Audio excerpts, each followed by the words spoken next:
Hey there, hello and welcome everyone. I'm delighted to have you join us on the Mindset Alchemy podcast.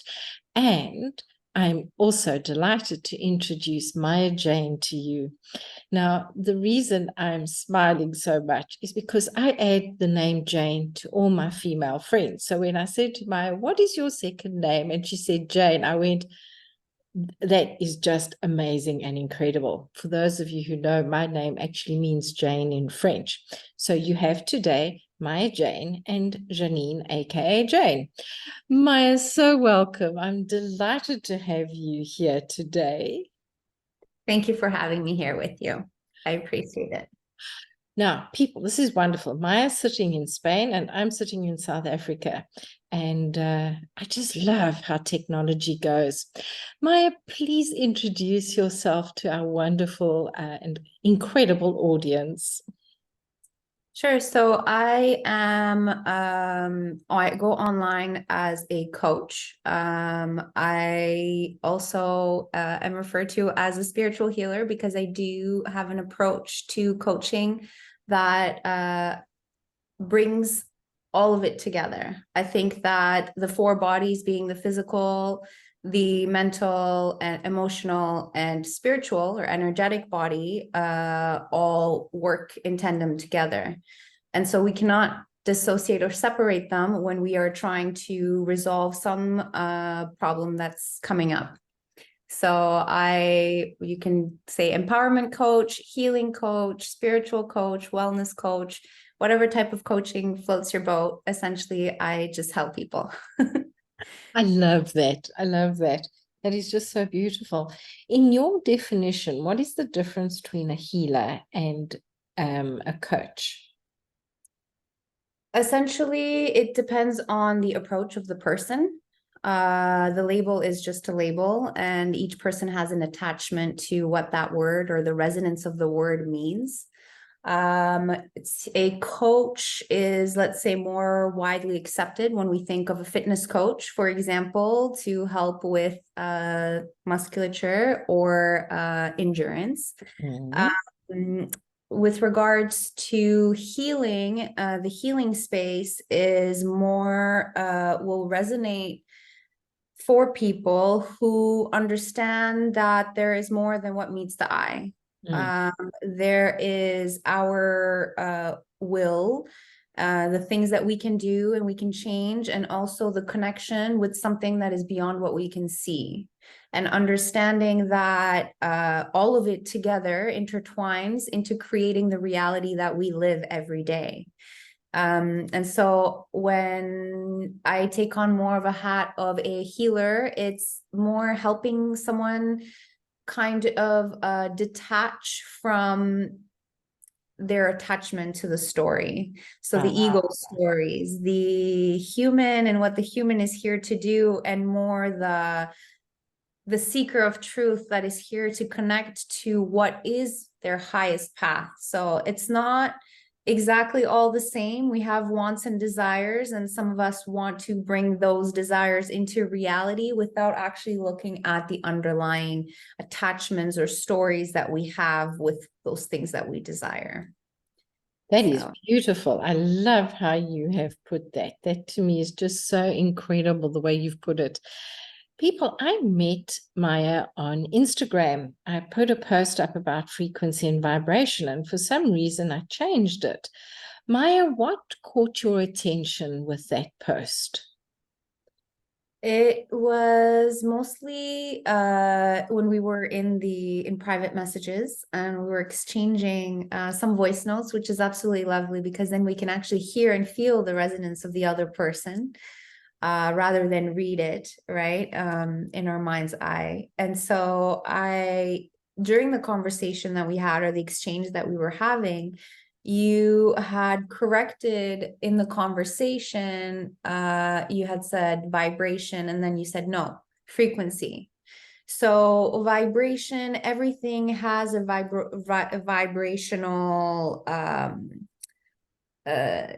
not consistency, but everything vibrates, right? Whether it's something that is solid, the vibration is going to be slower to keep and maintain what we see as a 3D object. And then you have vibration when, for example, the water turns into steam. And so that steam has a very high vibration.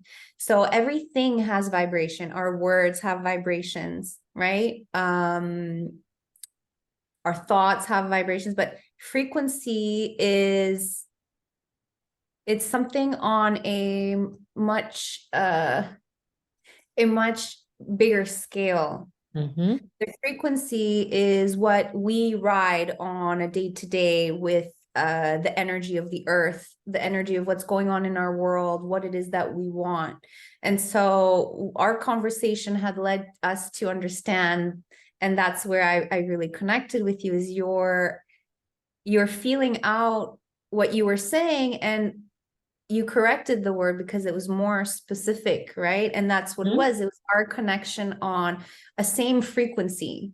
So we're feeling each other's vibration in terms of what I'm saying and what you're saying, but we were on a very harmonious frequency.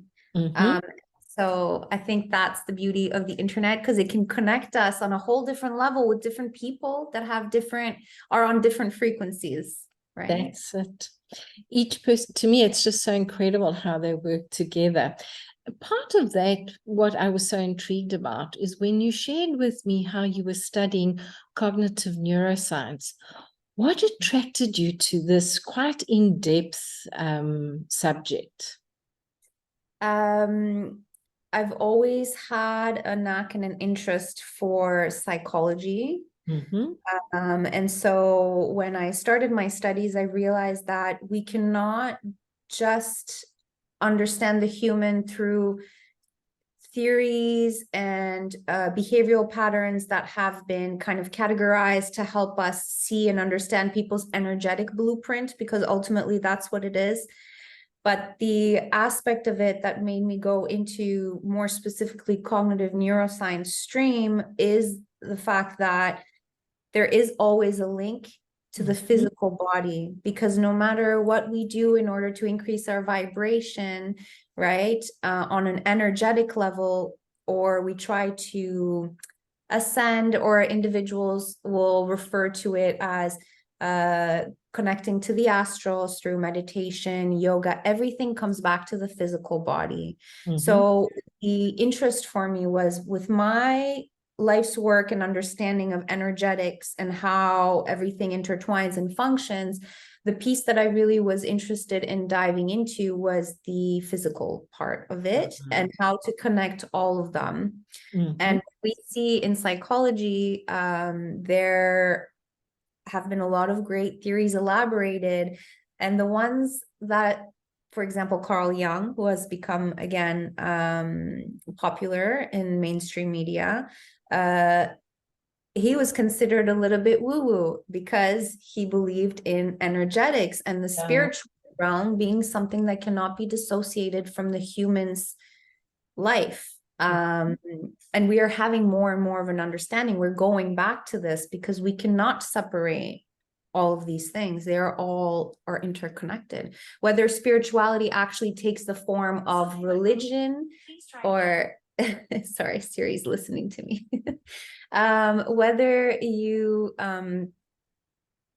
essentially what I was trying to say is that there is a definitive link. And so the interest in cognitive neuroscience is really understanding where the physical comes into the bigger picture.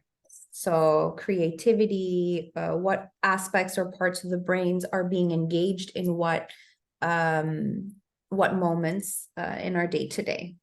So that is beautiful. How does that connect with our four bodies? And for those who don't know what they are, please could you give a little bit of, I know you did in the beginning, but a deeper understanding of it, because many people have heard of it without having a clue what it actually is. Oh, of course.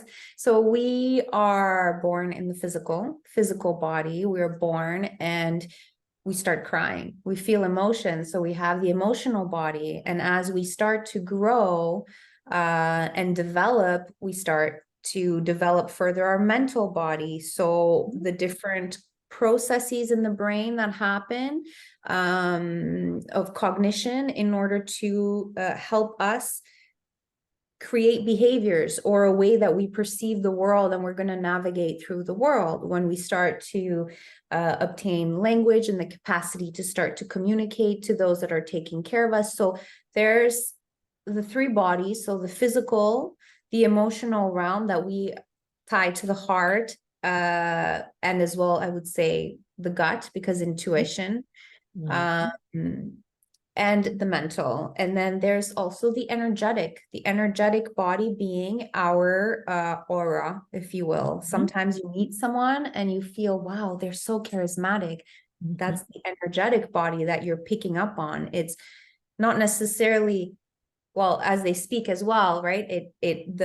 What you see grows, but sometimes when someone comes in a room, it's not necessarily the physical or what we see, but it's the actual energetic signature of that person that we pick up on. So depending on, sorry, go ahead. Were you gonna No. I love the way you put that. I'm like now getting drawn into the screen because I want to hear more. I'm glad. Do let me know if I'm not explaining it. Oh, this is brilliant. Please keep going. So essentially, I think that one component of it that we forget is, in order to be in full alignment with ourselves, we need to be able to have all of these. Sorry, that was just an alarm. I forgot about it. We are meant to have all of these function together. Yes. And for some of us, depending on how our inner world, or how, because we were talking about frequencies at the beginning, right? You have the frequency of your emotions, let's say the heart, and the frequency of your mind, so your mental realm and your thoughts. And when we are in alignment with ourselves, both of these work together in tandem in a coherent way, in a coherent manner, right? And it allows for us to feel in our body and to be in our power and our strength. And this allows for our energy to be to expand, right? The expansion of consciousness isn't just on a mental level, because we are here in this human realm. We are here in this 3D body and living a 3D experience.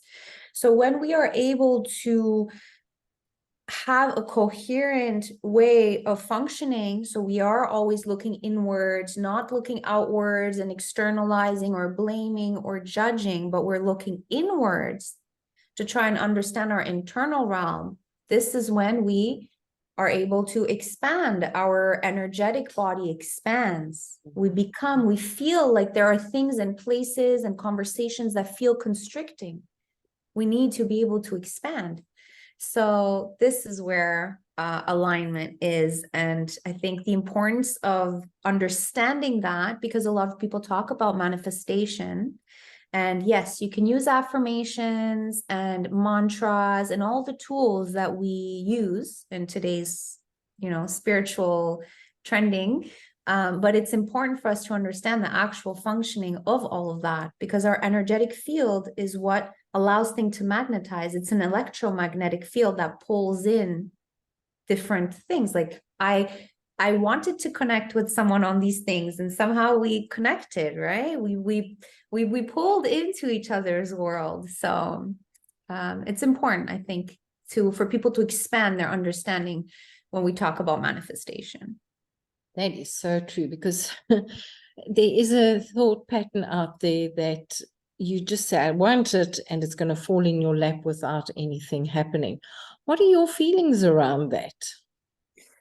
I think that in modern day spirituality, there is a tendency to, for lack of better words, to play God, or to have a God complex. We awaken to our reality and we start to realize things, right? And we start to, I believe that there's physical, like puberty as we're getting older, but there's also an emotional, there's different levels, right? And then there's also mental, when we start to become wiser. So these are different stages that we go through as humans. And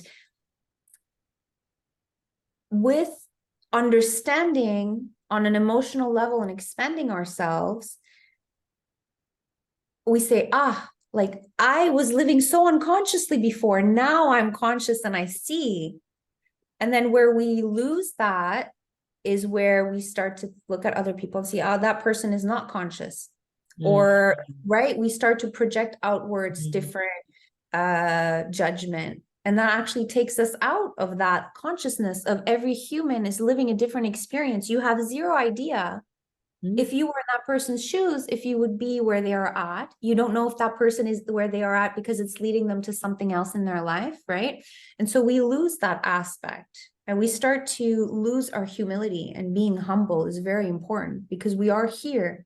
And in order for us to say that we're spiritual and we are connected to source, or that we're connected to our higher self or to something that is bigger than me, we have to remember how small we are and how much of how in time, even such a sliver, a fraction, right, in all the human civilization. And just that understanding should allow us to say, wow, what a miracle my life is. And I'm living it out minute per minute, second per second, right? Trying to make something out of this very long for some of us that get to a certain age, but like very brief also at the same time. It all coexists, that duality, right?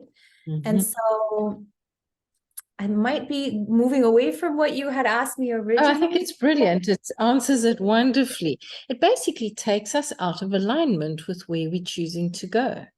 And Exactly. you just expanded on that so beautifully. I know that you help people with anxiety. You've mentioned it previously. Where does anxiety fit in with the four bodies, with understanding, and with understanding we are that sliver of time? Even though time's man-made, we're still the sliver. But the passage of time is not man-made. We can see it. We can see it on the trees. We can see it on growth. We can see it on ourselves. I don't know if I've had that, but it's something that we need to learn to embrace, right? And I think society in general is going in the other direction, and it's not necessarily a good thing. I still have natural highlights, and I haven't colored them out. I love it. I hope that I have that confidence and I grow into that confidence as well. Because sometimes when I see one, I'm amazed. Mine aren't gray, they go white. Oh, you're blessed. I'm amazed at it. And I mean, I still pull it out, but the process is different. I'm learning to accept and appreciate the body and like what it does, right? It's a miracle here and how it takes us through life. So to answer your question about anxiety, what I've noticed, anxiety is one of the aspects of what I've helped clients through. I have helped on quite different topics such as addiction, phobia, leaving abusive relationships and things like that, complex trauma. But anxiety is kind of the reoccurring theme because it's something that right now in our society, there's a kind of disconnect with the way we live and the way we think or we realize we should be living. And so where that comes up on a physical is just if we look at the physical body, someone that's going through a state of anxiety, their heart, usually the heart starts to race and there's palpitation, shortness of breath. If you look at the symptoms itself, right? Sweaty palms or sweaty hands, maybe excessive perspiration in some cases, that all signals that the parasympathetic nervous, the sympathetic nervous system, so in the body, we get in survival, fight or flight mode. So we come out of our body because we are in a state of how am I going to survive? So we go into the mental realm and we're no longer actually fully present and saying like, hey, I'm actually safe right now. I mean, unless there's a situation that causes for real concern for someone's safety, right? But in general, when we're at work, let's say, and there's something happening, or we're in the grocery store, or we're with other people and we get social anxiety. This is a big one that I've seen a huge increase in since COVID. A lot of people have come to me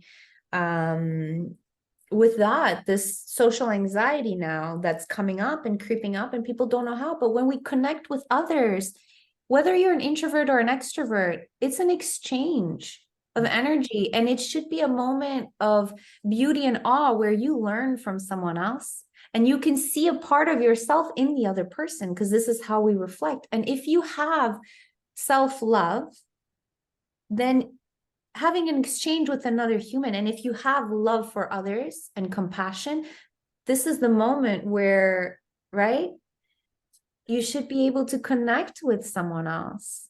And it should be a beautiful experience, not one that takes you out of your body and into your mind. So, and that goes back to manifesting. I love the way you describe that.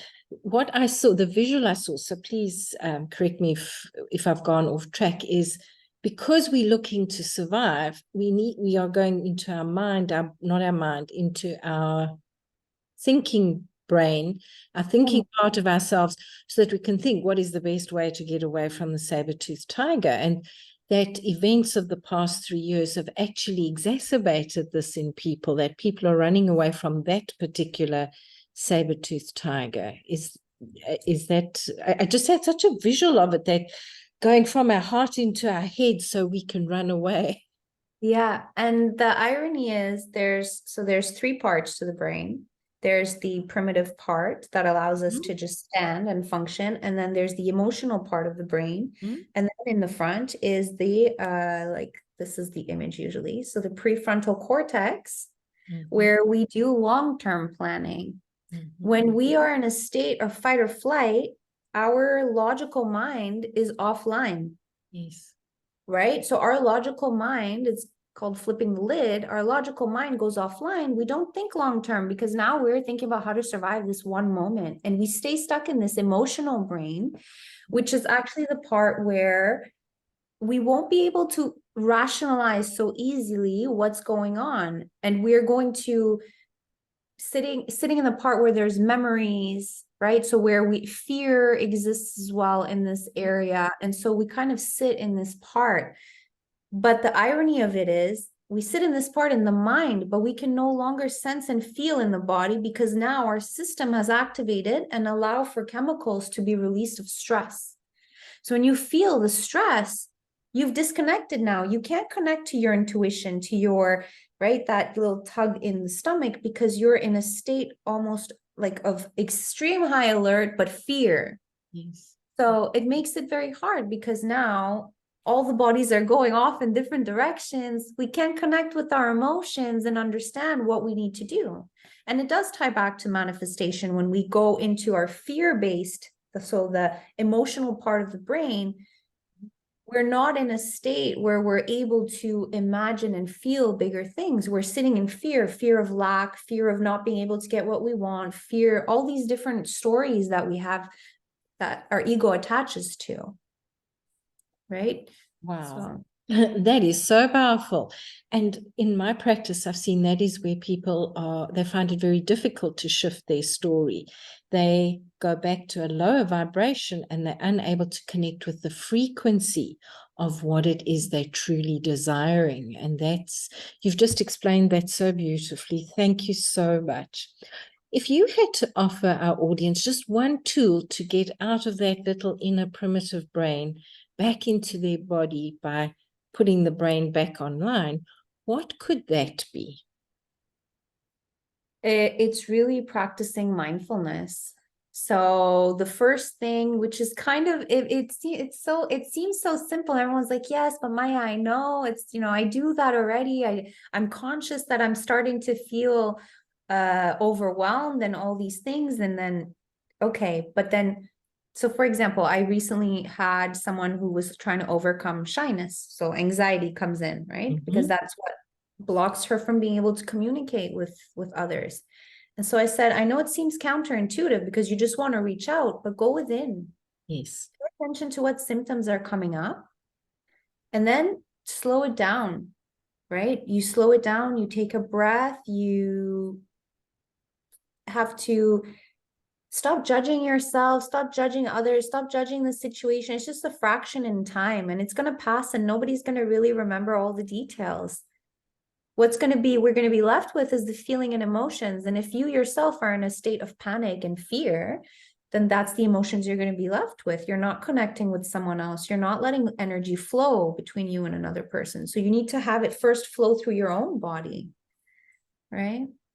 So I know it's easier said than done, but with practice and with support, if someone doesn't know how to do that on their own, getting the support of someone that can help you when you are online again with your rational part of your brain, to be able to look back on the real-time examples and see, okay, what occurred, what really happened, and to be able to rewrite the narrative and kind of detach from that judgment of self of, oh, I didn't say the right thing and the person must have thought I was so strange, and all these things that we add into it, which makes it then easier in the now moment to see what's occurred and to decide, I want to change that outcome. We can tell, the beautiful thing is our mind is like a computer, we can program it. So we have to just let our subconscious know, okay, what occurred or how I handled that last time, this is not how I want to handle it. How do I want to handle it in the future? And from there, apply yourself in order to try and have different outcomes in the future. But it does take work. It takes, people are so reticent to that word work, but it's a beautiful thing. What else are we doing on this earth if we're not trying to do something? Our brain is designed for it. We look for problems when we don't have any, or we always do have some, but we look for problems to solve. That's what the brain is there for. It's computing. It computes data, information. That's what it is. If you're bored, you're going to go into the wrong stories, right? That's so true. For me, people run away from the word work. So I normally say to them, let's see what we can create. But I'm not an artist. Yeah, exactly. We wish to create beyond just paintings, although I enjoy art. Please, if anybody's an artist, I absolutely admire you tremendously. Yes, I do admire. That's what I'm saying. Admire you not only an artist in drawing, you're an artist in drawing out people into a greater way of being. And this for me is just so beautiful to experience. And you also work with harmony, the harmony of sound, the harmony of instruments. How did you get into that area? Oh, that was from very young, from childhood. I was exposed to various instruments and learned string and wind instrument, and I did dance, classical Indian dance, and singing in the temple. So I learned from very young age to be able to connect to that flow state, which is actually the state that we create from and that we manifest from. And when people have, I have had clients also who are a little reticent to the word create. Yes.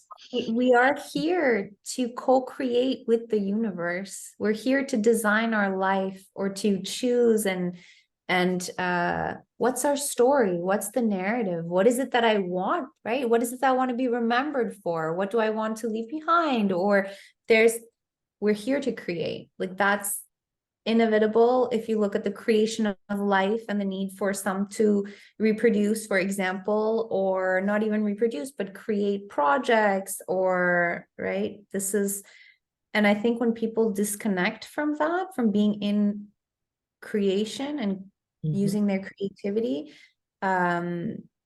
usually that's when we tend to disconnect from all of that, the beauty of being able to create our reality and what we do, right? I love that. That is just so beautifully put.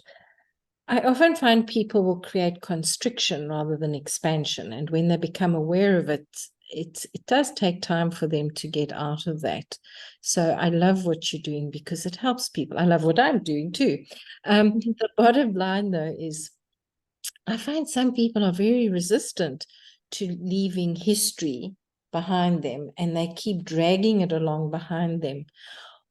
How do you see this as aligned with the four bodies? Where do people release it from first in your experience, the history? Well, first, it's really and truly his story, right? History. It's an attachment. It's something we've created in the mind of how life should be, how it should go, where we should be going, what we should be doing, right? And it's often in today's trends is kind of externalizing, as in like, this is what we're taught and we're programmed and we're yes, but we choose, right? There's a point in time when we get into past adolescence and into adulthood, and we should be starting to realize that's when most of us start to awaken, right? To connecting to something bigger than themselves. We should be realizing like, hey, wait a minute, I'm the one that's attaching myself to this narrative. I'm the one writing the script. Like, what is the script that I've been writing? Mhm. Right? What have I been attaching myself to? Like, oh, I'm not good enough. I haven't done enough in my life, or I haven't gone far enough in my life. I haven't reached all the milestones as what I thought I needed to. Because yes, other people tell you, but you choose. You accept it or you don't. If you accept the reality of like, oh, I must be, for example, for the younger people, I must be married at this age, or I must become a grandmother, or I must, then you tie yourself to these narratives and just, instead of just letting life flow, right? There are things that we don't, and this is where earlier when I was speaking of God complex, this is where we forget, like we cannot control everything. As soon as we try to control, we're no longer surrendering to what life has to offer, right? We're trying to control an outcome. We want a specific thing instead of asking, well, I would like this or more, and just be open to what is going to come, because that's what you're going to need. And we think, because we get in the brain, instead of feel and connect to, oh, this feels like something that I would love. Oh, universe, it would be lovely if I could have this, but not attach ourselves to like, why don't I have this yet? Yes. You know, children throw tantrums. We don't like that when they do that. If they ask us, it's different, right? It's a different approach. I must say, when you said that, I can think of several adults that throw tantrums too. They just disguise it better. The universe will bring this to me. I am demanding it. I think we've all done it. Yeah, we don't demand. We can command energy in the sense of, right, allow it to flow in a certain way. But yeah, I know for myself, when I release expectation, I get it. It just like flows. It's amazing. It's also listening to the whisper. Oh, Maya, this has been so awesome. Thank you so much. What would you like to leave our audience with? just whatever reality you wish to create, whatever you think is possible is possible. If you think it's impossible for me to change. It's impossible for the other to change. Well, you don't control that, but it's impossible for this relationship to change. Then you are keeping yourself in that reality.